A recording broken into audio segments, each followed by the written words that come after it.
Hello, my name is Sebbi and welcome back to the coffee break in Minecraft. Today is Sunday, August 18th, 2024. It's expedition time. I prepared everything for the next expedition. I got the map of the region I need to cross before I can start exploring the new map. I got my brush in case I find things where I can apply the brush to. I got my Respiration 2 helmet, I got a boat, I got my travel bed, I got plenty of food. I got my plush pickaxe so that I can bring back some live coral. I got my clock, my compass. Everything is repaired and in perfect shape. So, yeah, it is time to move out, venture east, and explore some unseen territory. But first, I need to feed the cat because it will be some time until we see us again. A salmon. A salmon is, I guess, the fish of choice for that occasion, right, cat? Yes. Here you go. He's good. He's good. Alright, cat. We see us again after the expedition. The horse can stay here in the park. I hope there is no way for the horse to escape the park. I will just put the lead into the storage so that it's not getting lost while I'm away. Bees, have a happy time out here. Be industrious. Do good work. Park still looks fantastic. Yes, cat, I know. I'm already about to leave. Let's go. Let's go on the next expedition. Feels a bit strange to leave this place for good. Well, not for good. I'm coming back. But to leave this place for some time. I think it will take quite some time to get to the region I explored during the last expedition, so to that map. And it will take even longer to cross that area to reach some really uncharted territory. That's cool. That's exciting. Here we go. Speaking of exciting things, the second half of my internship at the anesthesia unit also was exciting. There were so many cool things happening. And yeah, I really enjoyed every bit of it. I think I need to leave the bones behind. Otherwise I would start to clutter the inventory before I even left. What would be? Did I bring some? No, dang. Of course I didn't bring dirt. I mean, this would just clutter my inventory. I feel this block should not be here. Okay, let's fix that. Let's fix this Enderman thing. It's so sad that even lighting up the caves hasn't changed anything. Dang, guys. I always think there's a bee now. I mean, this block is out there for forever, basically. But now with the bees. Speaking of Enderman, why? Why are you not over there? Oh man. These guys. So yeah, as I got my bees, I always think, okay, there are now bees flying around. I was about to talk about the second half of the internship at the anesthesia unit. What I really enjoyed was the integration in the team. So this was really amazing how quickly I became a member of the group, and there were also some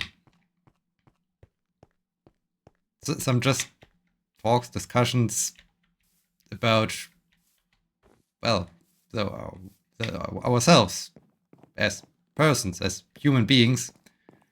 So with some of the other anesthesia people had discussions about tattoos. So we compared our tattoos, talked about why we got our tattoos, what the story behind those tattoos is, which I found really cool to just learn more about the people, to learn more about their history, their stories, to really get to know each other. And this is fantastic. I mean, I've been there, or I was there only for 5 days, and still one got on a more personal level than I would have ever expected, which was really cool and which I really enjoyed, because it felt so much more like, okay, I'm part of that team, and that's super cool. It was also fun. Fun is the wrong word, but it was interesting as always. As I was talking on Thursday, so the bank holiday day where there was not so much going on for the most of the time, I was talking to one of the advisors people, one of the people I followed along for a day and learned from them. So we had some time, had a chat, and he got curious about, hey, what are you doing besides that emergency response service situation? And like everybody else, he was kind of surprised, like, okay, wow, you did this and you did that, and now you're doing this. So yeah, it's always interesting how people react to a kind of colorful resume as mine. So that's always fun and always exciting and always interesting. It continued also to be like, hey, I'm still the scientific sheep. No, the scientific wolf in a disguised as a sheep. When I listened to some of the other discussions of young physicians, young students, so it was also still funny and kind of refreshing to not be the primary contact person. That I was just there thinking and smiling and just not being completely involved in that situation. So it was also fun. And yeah, so the entire personal level of the entire experience was super cool, was super exciting. Thursday, as that, was kind of relaxing for the most of the day, as there was not much going on. There were not many planned surgeries for the day. It just got a little bit hectic toward the end. I even stayed longer than needed because I wanted to see what continues, as a real emergency got delivered, got brought into the hospital by helicopter, and how they dealt with that emergency. And I was involved in that, or integrated in that situation. I was giving tasks to do and to assist, and yeah, overall it was very exciting to watch and to see how they dealt with that situation. So, oh dear, we're already getting close to sunset already. So it was yeah, exciting is a complicated word for that situation, because it's never good when someone is in bad condition, but for the sake of learning something about emergency medical handling, actions, decisions, reactions. It's of course exciting to see what happens in such a situation. So yeah, this was kind of interesting and exciting. After the all the actions were taken,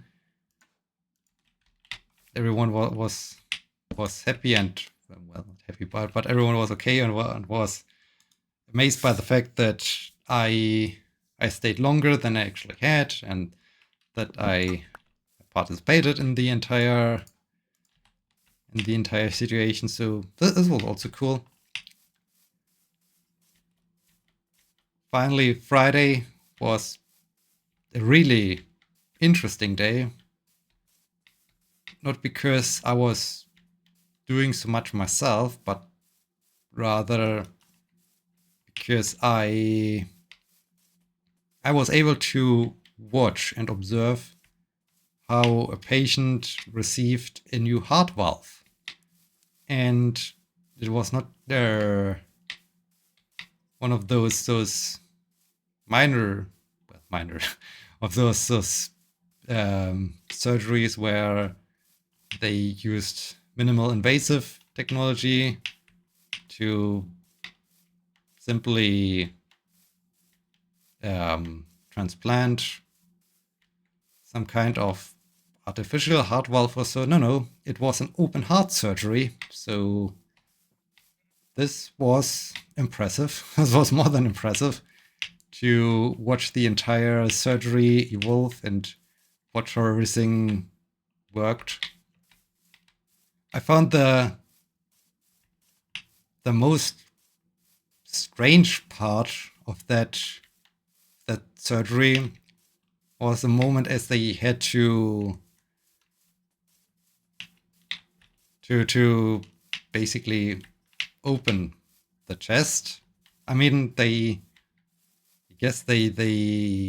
cut open the sternum, but they didn't do it with a knife or so, but it was with a saw. So they thought, okay, that's, I mean, true, it makes sense, but this felt like, okay, it's maybe a bit overkill, but no, I think it was I mean, they know what they're doing, so I guess this was the right thing. And yeah, then they slowly exposed the heart. It was just crazy to see, okay, that's the heart of that patient, and it's pumping the blood and doing the circulation. So crazy perspective, as they had to stop the heart for transplanting that new heart valve.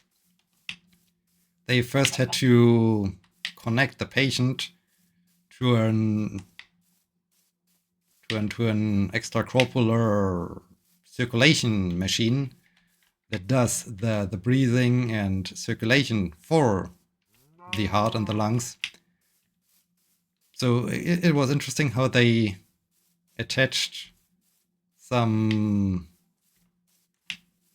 thick, well, not super thick, but I would say finger or thumb thick tubes to the aorta and all the veins and arteries of the human body, to basically connect the machine to the system of the patient. And yeah, then they slowly took over the circulation with the machine by slowly increasing the throughput of the machine and thus reducing the load of the heart. And yeah, then came the moment that they had to stop the heart doing its thing. They did this with very cold blood, and a high level of calcium in that cocktail, that whatever that fluid or so they pumped into the heart. And yeah, it was interesting to watch on the one hand the heart itself, and on the other hand to also watch the, hey, there's my tulip growing spot. Ha, that's cool that I found that again. What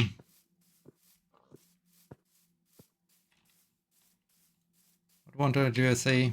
Yeah, to watch the heart and the signal on the ECG as basically the heart got into ventricular fibrillation.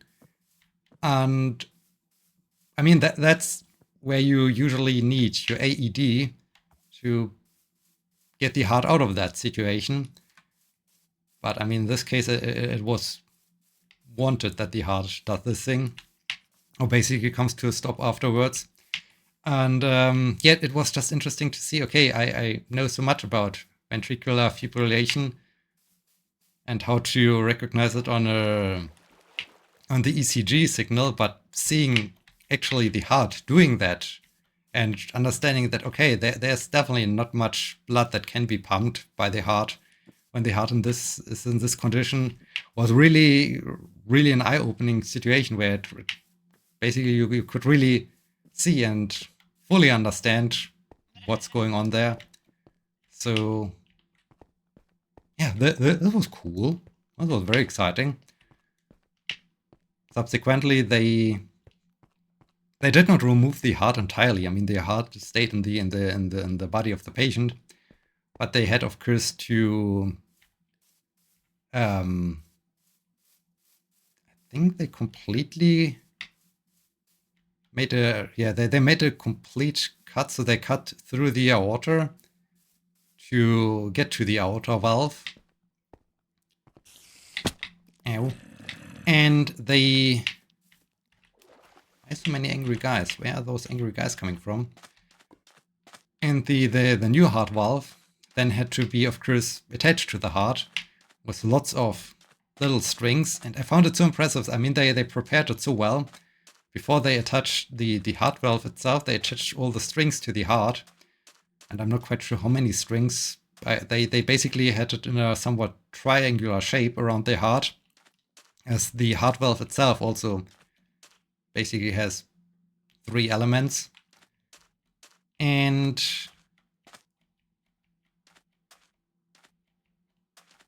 so they attached those. Wait, where? Okay, we do have time. That's good. And yeah, they attached all those strings and sorted them meticulously to the 3 sides of that triangular. Then they attached each string to the heart valve. And finally, they lowered the heart valve on those strings to fully attach it to the heart. And then they managed to make knots or whatever, so to firmly attach that heart valve to the heart by using all those various strings. And I was impressed that how well they managed all those tiny, fine little strings without making a huge mess out of it. I mean, when I just think, okay, you have just a few cables or so, and you have those cables rolled up or something, it's always a huge mess. Or when you deal with some other strings or so, and you want to attach something, it always ends up in a disaster. And they did this inside of the chest of a human body on a heart, and they did it so well. So I was really impressed by their level of skill they put to display doing the surgery to just see how they managed to attach that heart valve. Once the heart valve was firmly attached, they attached the aorta again, and then I was super impressed as they were done with that, and basically the heart was connected again, that the heart that was not doing a thing for, I don't know how long it took, 1.5 hours maybe. Let's say it was 1.5 hours.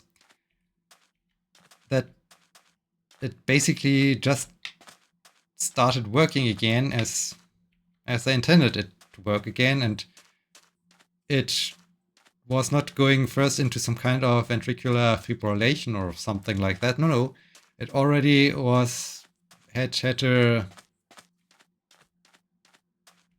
the sine rhythm a heart should normally have.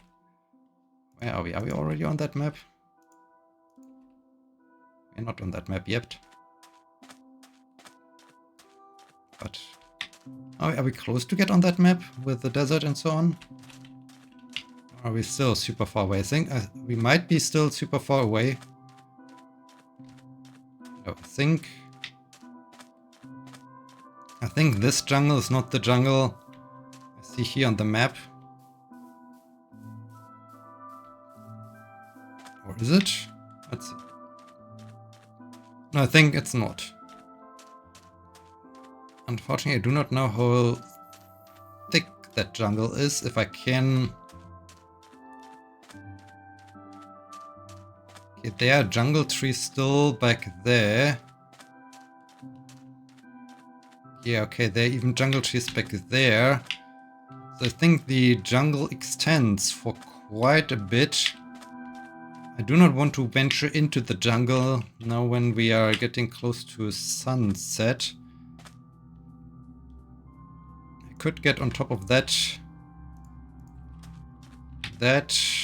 mountain, or I can just set up shop here, which I think is the best thing to do.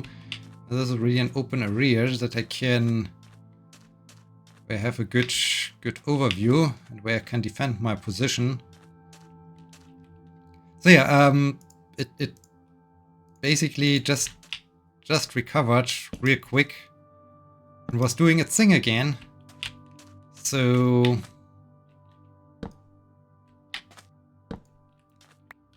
this was really amazing to see how resilient the human body is to some extent. And yeah, this was such a cool and exciting experience to really to watch the surgery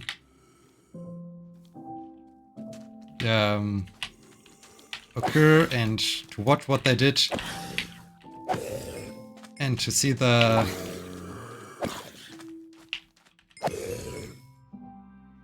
final result of it, and to see how the patient, or the heart of the patient then just started beating again, and then they did basically everything in reverse order again. So they slowly transferred the load, so the load of the circulation back to the heart of the patient with their extracorporeal circulation machine, and they did some sonography to make sure that there's no air left or something like that in the heart, and that everything is firmly attached, that there are no leaks. And as this was the case, they slowly switched off the extracorporeal circulation machine, and the patient was again self-sufficient, so to say. So this was really exciting to watch. And of course, they closed the chest again and ended the surgery, which it was really impressive. It was really cool. It was somewhat of a long surgery, so I think they started around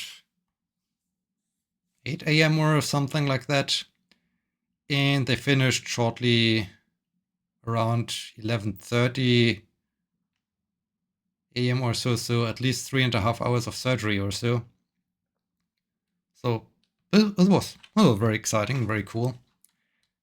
And are you staying where you are, or are you getting closer? And yeah, this was then the last day. It was really an exciting day. The rest of the day, I assisted with some. Okay, I think this guy's becoming a problem. I assisted with some other.